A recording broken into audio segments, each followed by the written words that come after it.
പാലക്കാട് ജില്ല ചുട്ടുപൊള്ളുകയാണ്. പകൽ സമയത്ത് ചൂട് ഏതാണ്ട് 40 ഡിഗ്രി കടക്കുന്നു. മലമ്പുഴ ഡാം പരിസരത്താണ് കഴിഞ്ഞ ദിവസം 40.1 ഡിഗ്രി സെൽഷ്യസ് താപനില രേഖപ്പെടുത്തിയത്. ചൂട് കൂടിയതോടെ മലമ്പുഴയിലെ വിനോദസഞ്ചാരികളുടെ വരവും കുറഞ്ഞു. പുതുശ്ശേരി മുറവക്കാട് കനത്ത ചൂടിൽ കുളത്തിലെ വളർത്തുമീനുകൾ പോലും ചത്തുപോയി. മരങ്ങളെല്ലാം കരിഞ്ഞുണങ്ങി. മനുഷ്യർക്കൊപ്പം തണൽ തേടുകയാണ് മൃഗങ്ങളും പക്ഷികളും. സംസ്ഥാനത്തെ ഏറ്റവും ചൂട് പാലക്കാടാണ്. കഴിഞ്ഞ ദിവസങ്ങളിൽ പാലക്കാട് അനുഭവപ്പെട്ടത് 40 ഡിഗ്രി സെൽഷ്യസിന് മുകളിൽ ചൂട്.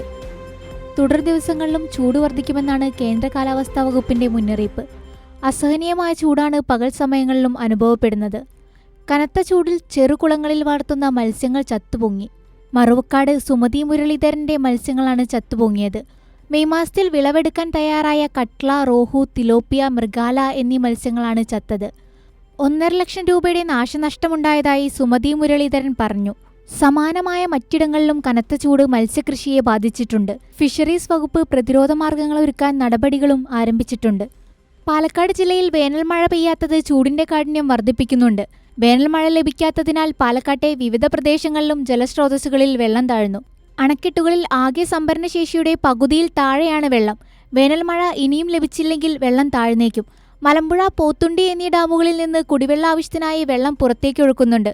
റിസർവോയർ ഭാഗങ്ങളിൽ നിലം കണ്ടു. കാടിനുള്ളിൽ നിന്നുള്ള നീരുറവകളും നിലച്ച അവസ്ഥയിലാണ്. മലമ്പുഴയിൽ ചൂട് കൂടിയതോടെ വിനോദസഞ്ചാരികളുടെ വരവും കുറഞ്ഞു. കാലാവസ്ഥാ വകുപ്പ് പുറത്തിറക്കിയ മുന്നറിയിപ്പ് പ്രകാരം പകൽ 11 മുതൽ 3 വരെ ചൂട് നേരിട്ടേൽക്കരുത്. സൂര്യാഘാത മുന്നറിയിപ്പ് കർശനമായി പാലിക്കണം. കൈരളി ന്യൂസ്, പാലക്കാട്.